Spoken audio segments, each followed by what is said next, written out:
Bonsoir, du jour au lendemain, avec Édouard Glissant, qui publie 2 livres aux éditions Galahad, La Terre, le Feu, l'Eau et les Vents, une anthologie de la poésie du tout-monde, et 10 mai, mémoire de la traite négrière de l'esclavage et de leurs abolitions.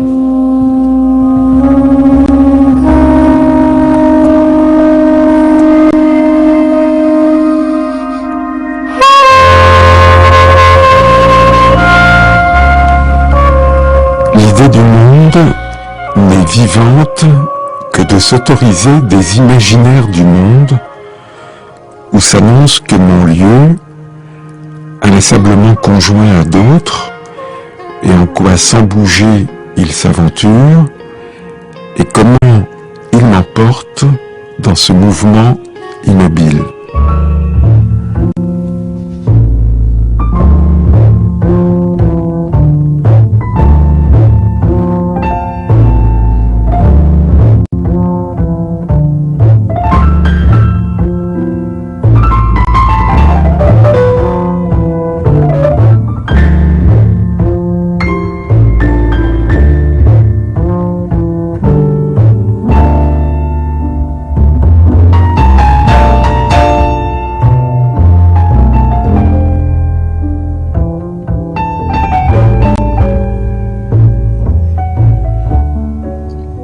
Publié de nombreux livres, Édouard Glissant, on le sait bien ici car c'est pas la première fois que vous venez à ce micro, et on sait que c'est pas toujours évident de les classer, ces livres, comme on a l'habitude de faire, en poèmes, romans, théâtre ou essais, parce qu'ils sont tous un peu tout ça à la fois.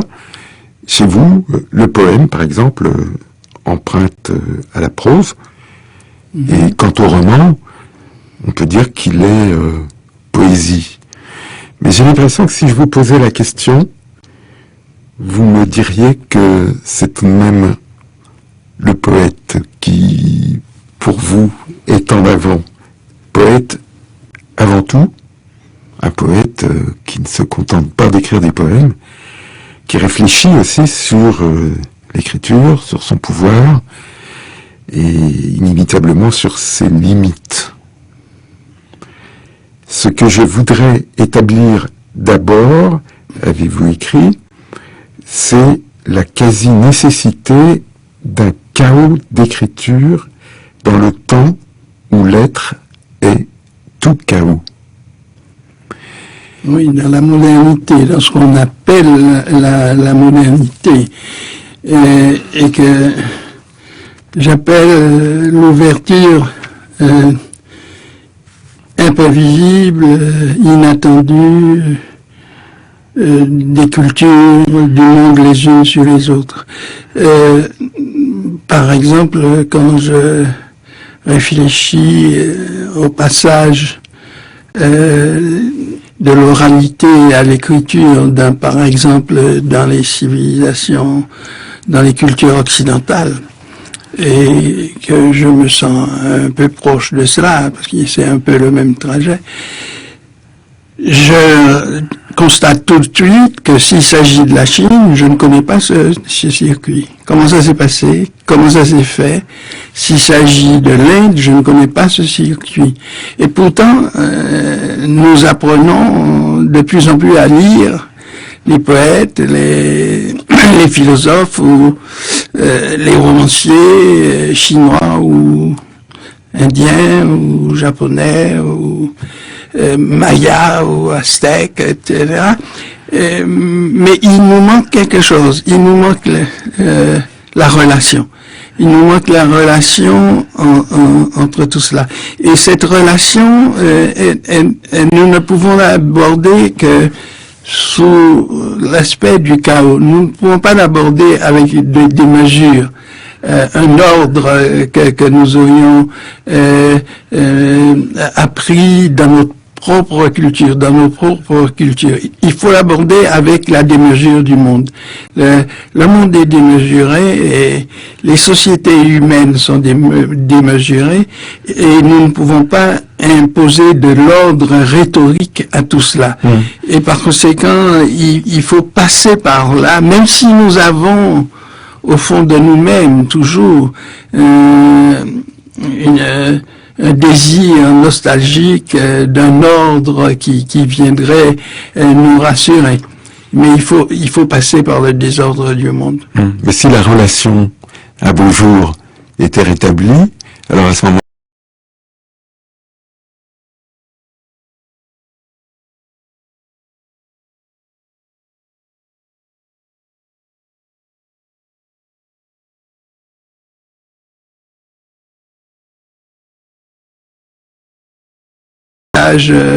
bon, que les humanités pourraient comprendre. est-ce qu'il peut y avoir une harmonie dans la démesure? Absolument, absolument. Il y a une harmonie. Vous savez, prenons les éléments qui sont les éléments qui sont la matière même, non seulement du monde, mais aussi de nos imaginaires, l'air, la terre, le feu, les vents. Si nous réfléchissons à cela, nous voyons très bien que ces éléments peuvent être des facteurs de déséquilibre et même de ruine. Et quand la terre se renouvelle, qu'elle se refait une jeunesse, les humanités peuvent en souffrir. Tremblements de terre, volcans, tsunamis, ouragans, cyclones, etc. Mais ces mêmes éléments peuvent être aussi des éléments de revitalisation, de regain, et je pense que c'est cela que les humanités ont tendance à oublier. Nous avons tellement tendance à disséquer les éléments, à les réduire à leurs particules élémentaires, que nous oublions que ces mêmes éléments ont une force, une puissance qui nous meut et qui nous soutient. Et il y a des peuples nous apprenons aujourd'hui qu'il y a des peuples qui sont plus près de cette vérité que d'autres. Ce n'est ni un avantage, ni un bénéfice, ni une supériorité. C'est tout simplement que les imaginaires de certains peuples sont plus près de ce qu'on appellerait un état de nature. Et l'état de nature qu'on a réputé inférieur, on apprend aujourd'hui qu'il ne l'est pas tellement.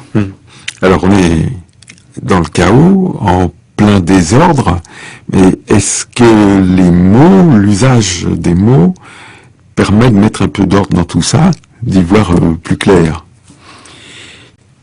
Oui, parce que il y a... Qu'est-ce que c'est la poésie? C'est... D'abord, je suis tout à fait... En fait, c'est mon opinion. D'abord, c'est un imaginaire du monde. C'est être sensible à ce que je viens de définir, une espèce de chaleur du monde à laquelle il faut être sensible. Mais c'est aussi la poésie, le moment où cette chaleur et cet imaginaire se traduisent et s'expriment par des mots, par un langage qui n'est... Dans une langue donnée, on peut avoir plusieurs langages. On peut avoir un langage de la retenue, un langage de l'effusion, un langage de l'extrême, un langage de l'intime. Mais ce langage, il me semble que le moment est venu de le comparer d'une langue à l'autre. Parce que d'une langue à l'autre, nous saisissons les nuances et les variations du réel sur la terre entière. Et nous saisissons qu'il n'y a pas de langue supérieure, de réel supérieur, que toutes les langues, je suis pas le premier à le dire, mais ça, Montaigne l'avait déjà dit, etc. Toutes les langues sont des langues du rapport avec le monde. Et on peut comprendre que quelque chose de nouveau se passe aujourd'hui. Ceci est signifié par le fait que dans l'histoire des expressions des peuples, quand les peuples s'exprimaient dans leur langue, ils s'exprimaient dans leur langue d'une manière monolingue. C'est-à-dire que quand je parlais ma langue, j'excluais toute espèce de possibilité de compréhension de la langue d'autrui et toute espèce de possibilité de contact ou d'accord ou de communion entre ma langue et la langue d'autrui. C'est ce que je dis, c'est ce que j'appelle s'exprimer dans sa langue d'une manière monolingue. Aujourd'hui, ce n'est plus possible. La condition même des humanités fait que je m'exprime dans ma langue de manière multilingue. C'est-à-dire que quand j'écris dans ma langue d'expression, cette langue est déjà multiple en moi. Elle est déjà multiple en moi.